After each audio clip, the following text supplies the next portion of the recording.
Hi there, my name's Eileen. I live in Northern California and I recently commissioned Phil Henderson to build me a custom ukulele, and I wanted to give my actual thoughts on this, the whole process and things like that. So basically, I play mostly fingerstyle. I do a little bit of strumming, and I told him I like warmth uh, and resonance and sustain. I love those qualities, and I specifically requested cedar top because I love cedar, and I was open to redwood too. He sent me many sound samples.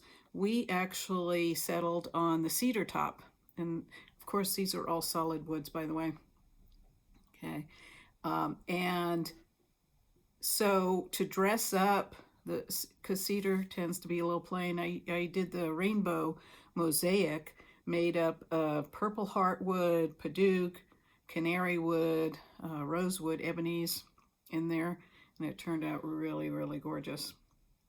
To match that kind of color scheme, the sort of the reds, we did rosewood binding, as well as bridge and fretboard, and I really do think it came out really nicely. He also did a rosewood stripe in the back. I first chose, I think, walnut because I wanted to keep that warmth for back and sides. I looked at the samples, and then he threw in samples of myrtle wood, and I thought that was just really gorgeous. So it really does keep that warm sound that I really love. I also love something that I was particularly looking for is the side sound port.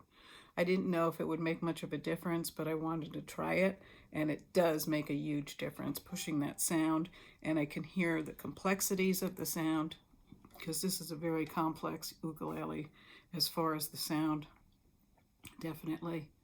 So using the cedar and the myrtle wood, it was shaping up to be woods of the Northwest United States. So in keeping with that theme, this story was shaping up. He actually did a curly maple neck, those same kind of woods. And then I thought that the uk, because it was the woods are rather light, needed a little bit more contrast other than the rosewood. So to do that, we did dark koa, and it also gives a nod to Hawaii.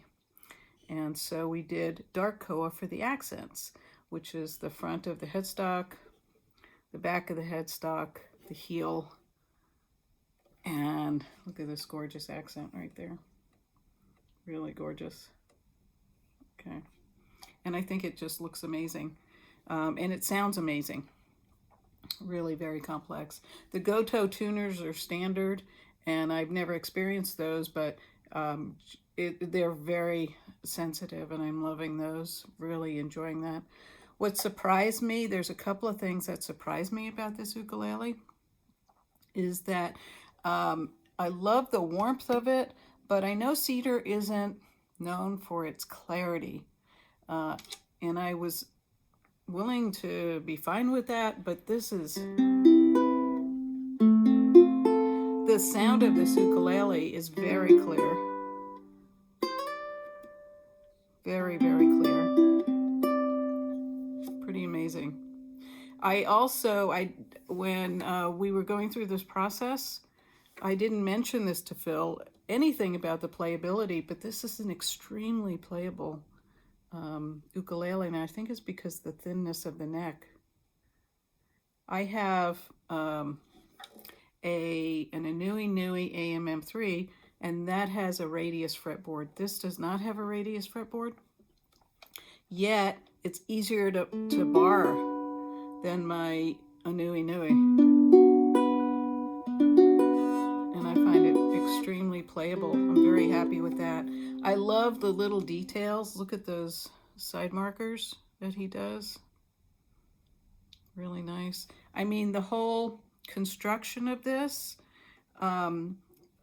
just I mean, it's so well built. You can tell he puts a lot of love into it, and just the details, which I do appreciate. I love the beauty of the woods. I'm not a laminate person, or an inlay person. So I didn't really care about any inlays or anything because I love the beauty of the natural woods. I really love that. The whole process working with Phil was fun. I mean, just fun.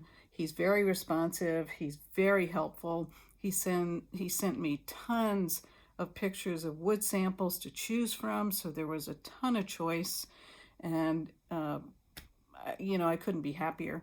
So if you're on the fence about commissioning him to do an ukulele for you, please go ahead and do it. You won't be sorry. And don't think that maybe I'm not a good enough player to do this. Do it now. It's about enjoying the instrument.